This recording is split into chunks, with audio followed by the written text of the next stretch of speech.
politically, economically, socially. How are we going to reunify? How are we going to reunify two parts of the country that were engaged for 4 years in fierce, awful, deadly battle against each other? How are we all of a sudden going to say, "Oh, time to kiss and make up"?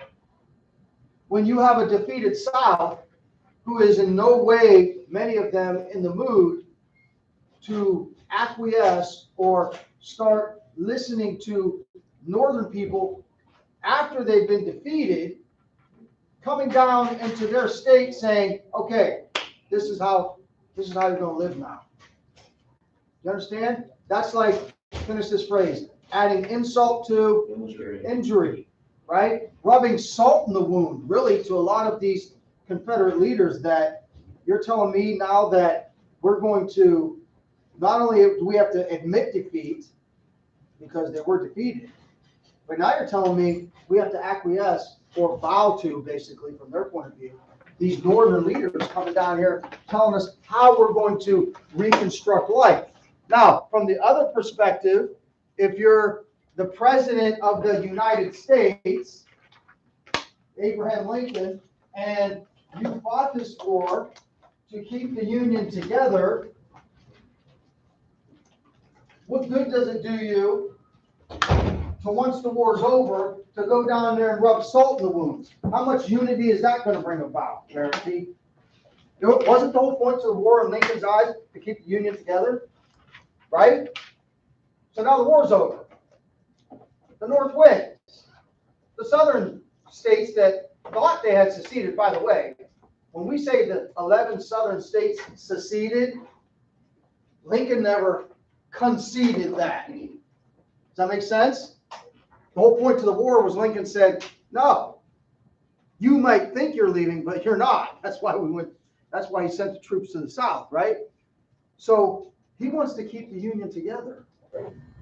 Now that the battles are over, the physical battles and all the death and destruction, how are we going to reconstruct? Well, we're going to start with a quote from Lincoln that was made in 1865. He died. Anybody remember the date? Yep. April 15th. When was the end of the war? April 9th, right? So just within a week after the war ended, Lincoln is assassinated. So whatever his plan was to reconstruct the South, obviously isn't going to take place. By the way, you should know before we start the notes that Lincoln's plan to reconstruct the South was being formulated way before the end of the war. It wasn't like, oh, the war's over, now what are we going to do? They started to think about this way beforehand, right? And especially when we get to the end of 1864, the war and who's going to win the war is inevitable. Like, kind of known, right? The South, Robert E. Lee and the leaders of the South are going to give it one last, but in their heart of hearts, they probably knew it's really a long shot now, which leads to the eventual surrender. So throughout 1864, we get to the end of 1864, the election of 1864. How many remember back then, the election was in November, but the inauguration wasn't until like March. Remember that? So Lincoln, the quote we get from "What Do We Do with the South?" This was his thoughts right before he died. "With malice toward none, with charity for all." Of course, he said a lot more than that in the speech. But if we just take this quote, this is the theme of his speech. "With malice toward none, with charity for all." What does that mean? Is that a new vocab word for you? Malice? Anybody know what it means? Yeah. Hatred. Okay, it could bring you thought of hatred. Yeah. Like bad intentions. Bad intentions. Exactly right. How many have taken Spanish? What's the word mal mean? M-A-L. Bad, right? Malice is with bad intentions. Have you ever done something wrong to someone and you really legitimately, I don't mean like I don't mean one of those like you act like you're sorry. I mean like you literally did not intend to do harm. Everybody's done that, right? By your age? There was no malice on your part. Please send all 12th grades between A and H, all seniors with the last names beginning A through H. Thank you. So all your handsome, beautiful faces have been photographed today. So what's Lincoln saying here? We need to reconstruct with no bad intentions, no hatred, with charity for all. If I'm reading the King James Bible, instead of what word do they substitute charity? Or do we substitute charity with NIV, ESV? What's the synonym for charity? 4-letter word. Yeah.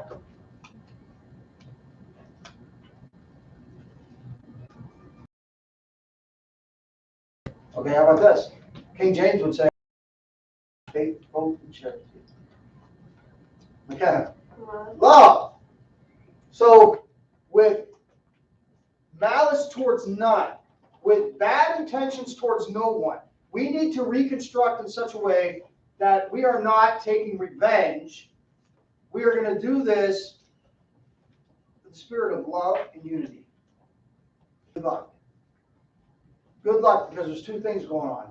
You've got a Southern leadership and Southern people who, though they had to surrender, many of them, and you remember in 5th grade, all the way up until 1930, Roll of Thunder, you had people that still didn't want to accept defeat, right? You have people, living today, 150 years later, 160 years later, that still don't want to accept defeat, right? Thankfully, a very small percentage. You're going to get those people in the South that don't even want to accept defeat. And then you're going to have people in the North, what's going to be on their mind?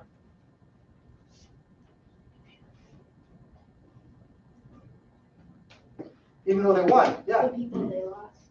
Okay, so what are they going to want to do? Revenge. Whoa!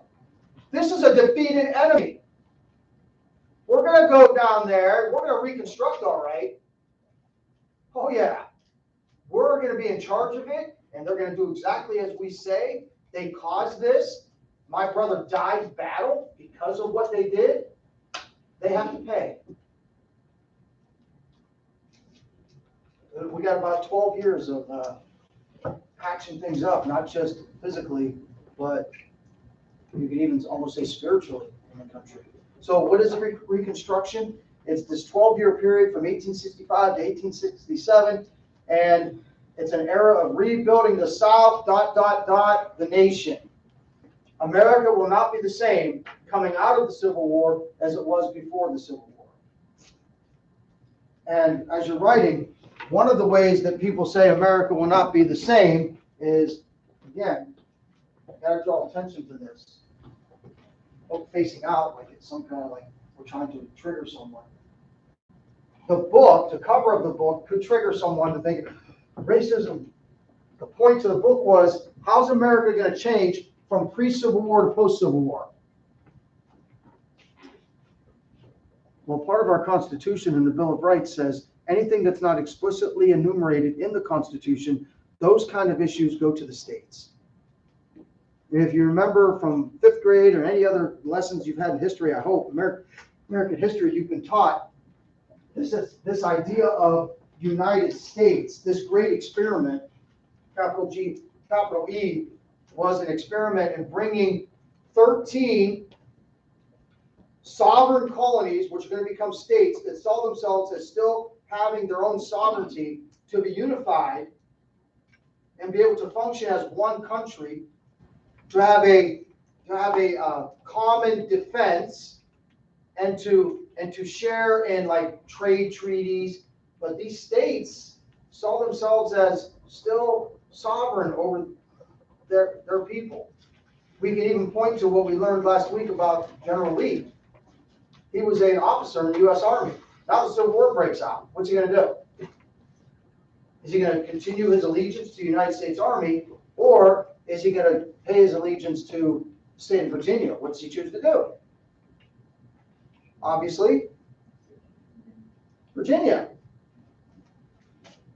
Doesn't that kind of tell you what still the thinking was 80 years after 87 years after the revolution, that people were still, the states had rights, and the 10th Amendment of the Constitution gives states rights.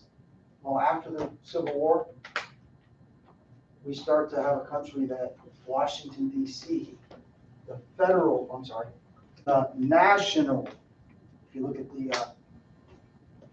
diagram that was given to us by the Beagles, the national government starts to take precedence over the state governments. So until 2020, if I was to ask this question 5 years ago, there would be probably a pretty good number of students that would not know who the governor of Ohio was. But they would all know who the president of the United States is, which is a big change from pre-Civil War. You would be much more in tune with who your governor was, who your mayor was. Some of you don't know who your mayor is. You live in Campfield, Poland. I'm guessing that many of you do not know who the mayor is. Columbiana, some people probably don't know who the mayor is. Everybody knows who the president is.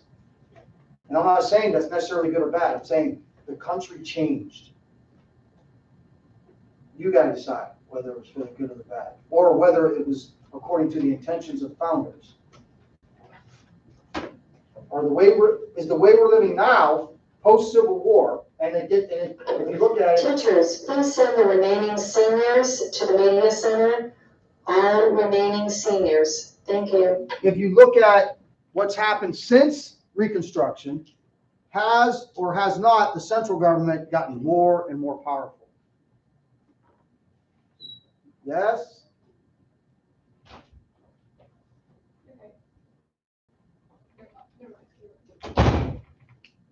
So you understand what we're saying here? It's not just rebuilding the South or physically, it's rebuilding the nation. What's the nation going to look like after Reconstruction? So what to do? How should the national government treat the South? Are we going to punish them? Or are we going to do, as Lincoln said, with malice toward none and charity for all? Are we going to try to reconstruct the country and bring harmony, peace, and unity along the way, or is it going to be us because of what you did? Well, here's Lincoln's plan. Obviously, it didn't get implemented because who put a bullet in his head? John Wilkes Booth at Ford's Theater decided that Lincoln was to be no more, so Lincoln's plan is not going to get implemented, but it was called the 10% plan. And after we go through these first two plans, I'm going to show you, there's Lincoln's plan, and then there's a plan put together by Congress. By the way, I already mentioned this, these plans have been formulated before the end of the war. They're already talking about how we're going to reconstruct, how are we going to fix, how are we going to bring everything back together and be that one nation. So Lincoln's plan is called the 10% plan because look what it calls for. And as you're writing that, think, does this sound pretty lenient? Lincoln says, here's what's going to be required. We're going to look at all the voters in your state that voted in the 1860 election. And we're going to demand that 10% of those people take an oath to the United States of America. Only 10% have to do that to show that your state is willing to come back in line with and be part of the United States. Also, Lincoln says, we're going to be pretty generous with pardoning former Confederate leaders, generals, civil leaders. You know what pardon means? Pardon me? To forgive, right? If a presidential pardon means this. Let's say Jaden was accused of a crime and she could be already found guilty and been in prison for 10 years, and I, as the president, say, nope, Jaden's free. She's pardoned. Right? You understand how that works? The president has that power to any criminal, really. So Lincoln's plan was, we just need 10% to pledge allegiance to the United States. Congress says, we got our own plan. And two congressmen were the sponsors of the bill that said, Mr. Wade and Mr. Davis, and they said, okay, we agree. We got to have military supervision. By the way, Lincoln did have a military governor, okay? So a military governor is going to be assigned to each state. We got to bring order, because you got a lot of angry, hostile Southerners that want the war to still go, right? The war's not over to them. So we have to have a military presence. The Congress says military governors, but 10%? Are you kidding me? We're going to keep our military governors in place until of the adult white males allegiance to the United States. Which one's more lenient, Caleb? Lincoln's plan or Congress's plan? Totally, 100%. Not close, right? Yeah. Right? Only 10% compared to 50%. Now wait, does anybody think this is harsh?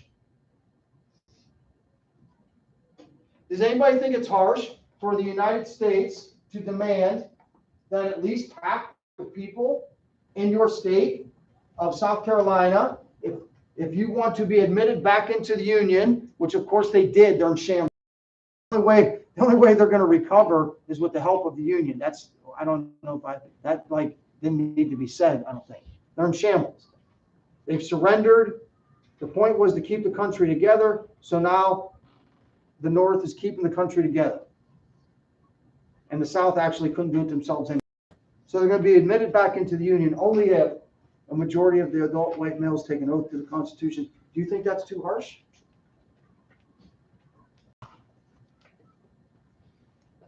Isn't it? Don't you think it's kind of like, should be expected that if you're going to be part of the United States, that you take an oath of allegiance to the United States?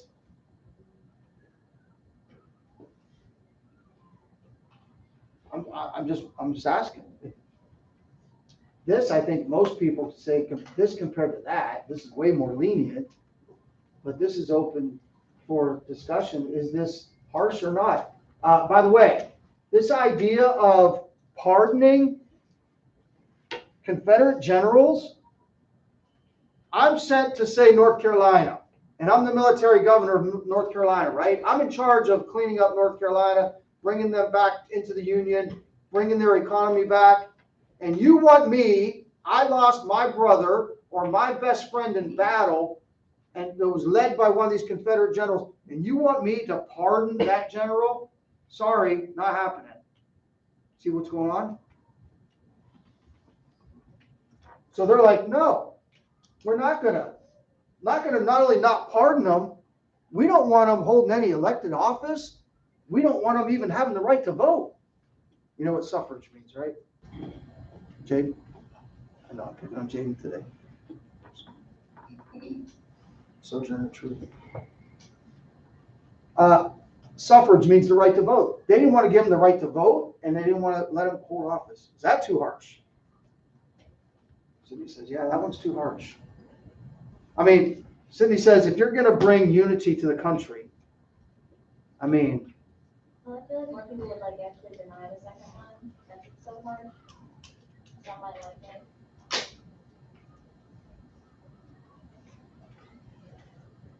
Oh, so more people would say, no, we can't follow that. They wouldn't vote for that bill. Well, they do vote for it. And remember, this is all happening in 1864. So Lincoln's still alive and he's still president, and he vetoes that bill. Oh, by the way, right, point number 3. This is a big deal. So I shouldn't have said, by the way. It wasn't up there yet because this is a really big deal. You know, money makes the world go round, right? We wish it was love, but it's money.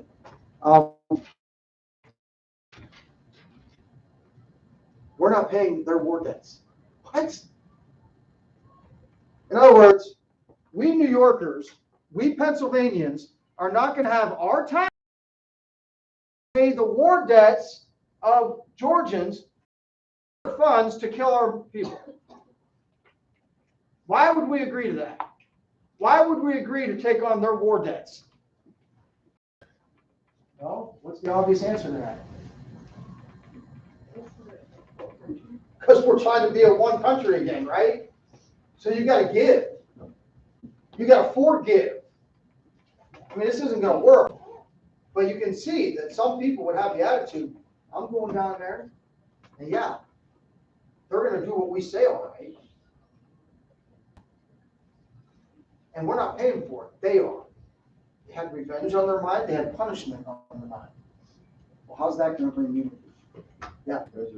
Yep. So Lincoln, of course, vetoes that bill. By the way, see if you remember anything from civics. Maybe from, we'll give Mr. Lamb some kudos, even though I'm going to give you a hint.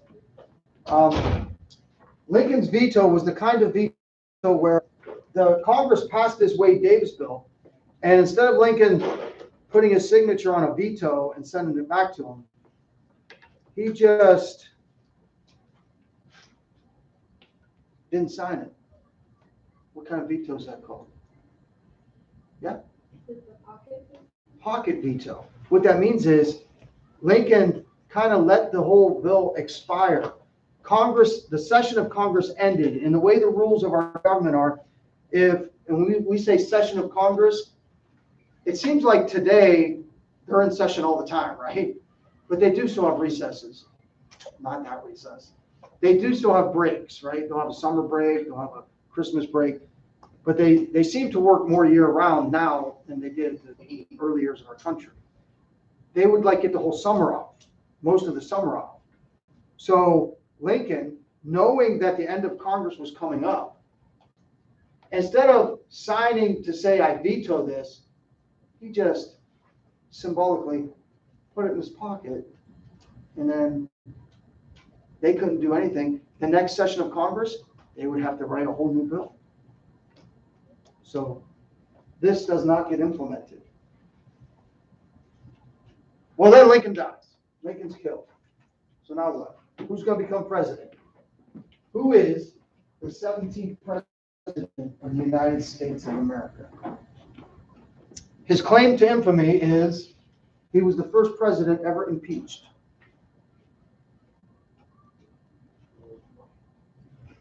What? Elise knows that impeached. Remember when you were young and you thought impeached meant you get kicked out of office? Am I the only one who thought that when they were in third grade, fifth grade? Now that you've lived for the last 4 years, you realize now that being impeached doesn't necessarily mean that you're thrown out of office. The process is that, one house of Congress says that you're guilty of such and such, but then the other house, the Senate, has to convict you. So we saw that play out, unfortunately, twice in the last 4 years. But anyway, Lincoln vetoes it with a pocket veto, and Andrew Johnson is going to become president. Not an envious position. First of all, you're following the his greatness is greater now than it was then, because he still had a lot of people that hated him, right? So the legacy of Abraham Lincoln is going to grow as years go by, right? Like, the country was still split back then. Most Americans look at Abraham Lincoln as one of the best presidents ever, right? Keeping the Union together. So Johnson has to follow him and his legacy, but then he also is coming into a situation that almost seems unwinnable, right? That environment I just set up for you that was going on in America, it's almost like the president has no shot. Look at listen, and by the way, I know that whenever you might think I'm just trying to give you some kind of false hope, but whenever we talk about negatives going on in America, I always back it up with, but it's going to get better. I actually believe it. And I always tell you, America has been in really bad turmoil before. It seems like right now you're living in an environment like there's so much hate and division. There's things that are happening now that happened in our history that aren't happening now. The hatred and division was worse at one time. And we've come out of it. We're coming out of it again, right, Jamin? So I actually have some hope that, like, you'll remember back in your high school years how bad it was. Like, look at the last two presidents. What chance do they have? It seems like there's so much hatred and division that Trump didn't have a chance, Biden doesn't have a chance. What's their chances of really being successful? And as far as, you know, people saying, hey, that's a good president, or we're on the right track. When Trump was president, you had half the country say, oh man, things are going great. The other half was saying, no, we're on the wrong track. And now you've got half the country, hey, things are okay. No, we're definitely, well, actually, truth be told, it's way more than half saying that we're not on the right track now. I don't want to get into that. I don't want to sugarcoat what's going on like right now today. But you understand the point I'm making, that Johnson's in a place where how could he possibly be successful with all this division, right? And now he's got to go against the Congress. By the way, he's going against Republicans, and Johnson's a Democrat, which is weird. How was Johnson Lincoln's vice president if he was a Democrat? And Ben knows that Lincoln was the first Republican president. In case you know that. This Republican Party was just born in 1856, and Lincoln becomes president as a Republican in 1860. He's the first Republican president, and he's got a Democrat as a vice president.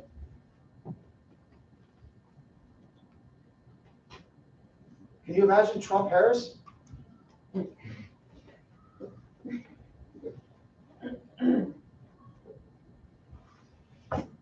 Or Biden-Pence, for that matter?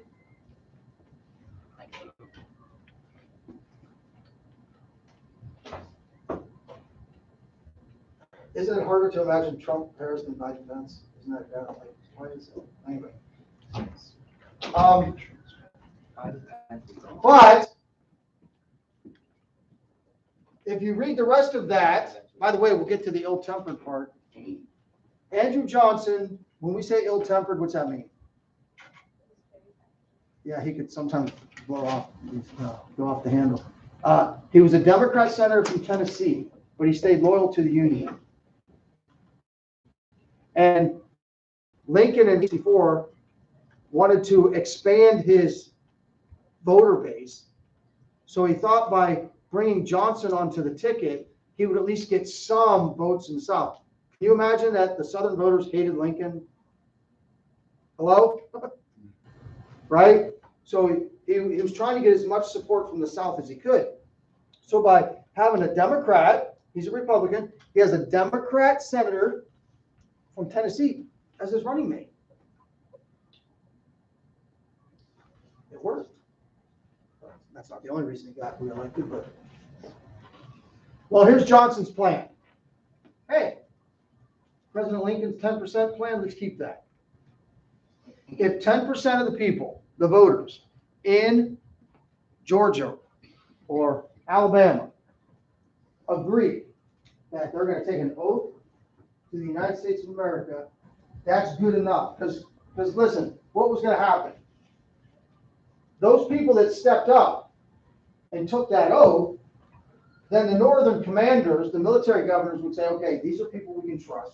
We're gonna reinstitute state government in the state of South Carolina. These are the people we can trust to put that government together. We only need 10% to get it done. Now, where did Johnson differ from Lincoln? He wanted to be stricter on those Confederate leaders. He's like, we're not going to be so easy in handing out pardons and allowing Confederate leaders to hold official positions. That's a little too far. I mean, we don't have to necessarily punish them, but they shouldn't necessarily be rewarded either, right?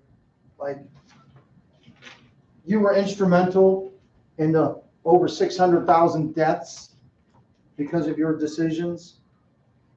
We don't think you should hold office. Maybe you don't have to be punished. Maybe you don't have to be imprisoned or hanged, but maybe you shouldn't hold office.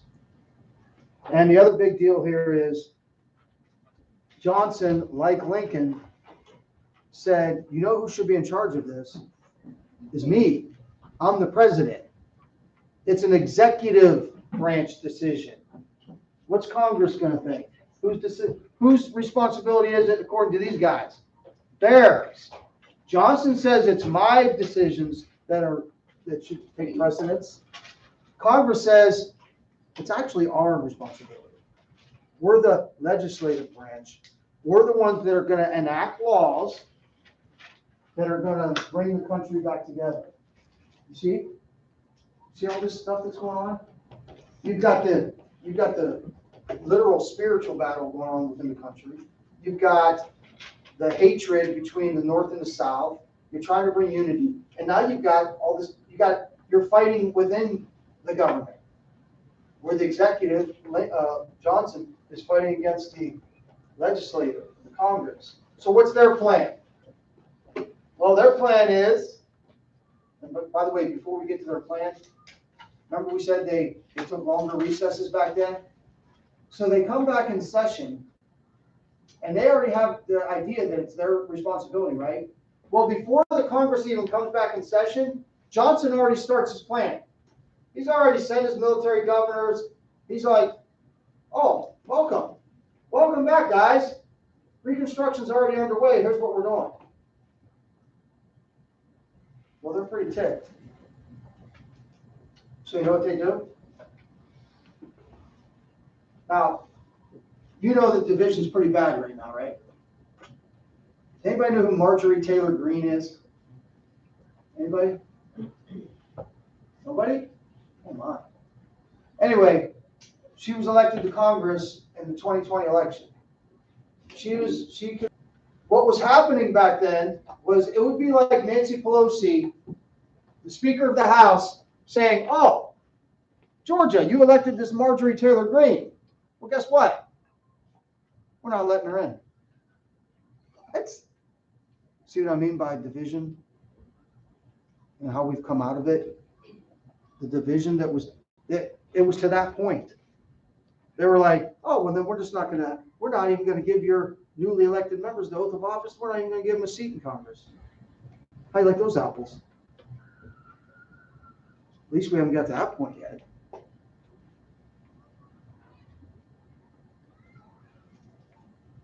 Well, point number one, Military Reconstruction Act. The Congress passes a law, and we'll get in more detail of that later, but it's basically the law that's going to set up how the military is the ones that are going to be in charge of the Reconstruction. And then they pass this thing called the Tenure of Office Act.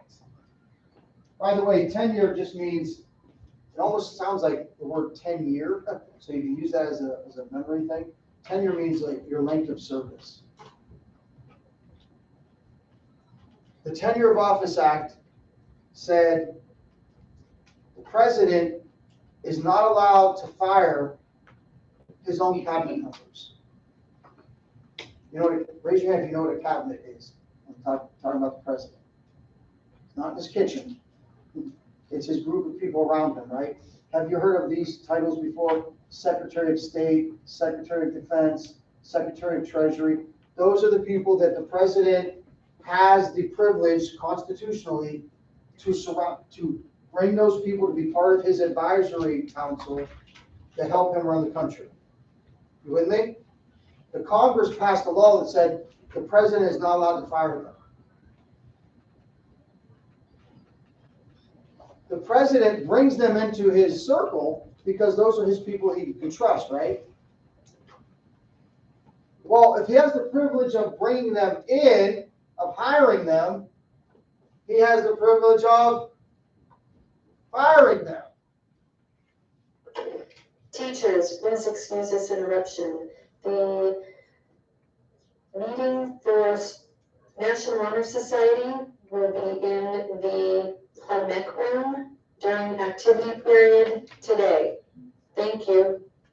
So we'll start tomorrow with this whole shenanigans of, look at, if you've already finished your notes, this leads to the Secretary of War They used to call it that still instead of Secretary of Defense. It leads to the Secretary of War actually barricading himself in the office because he's refusing to leave because Johnson goes ahead and fires him. That's some serious division.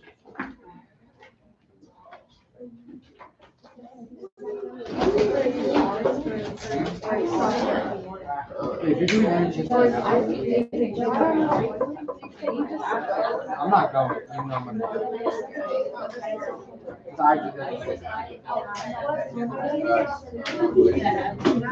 I'm gonna do National Honor Society. I'm gonna try to get it.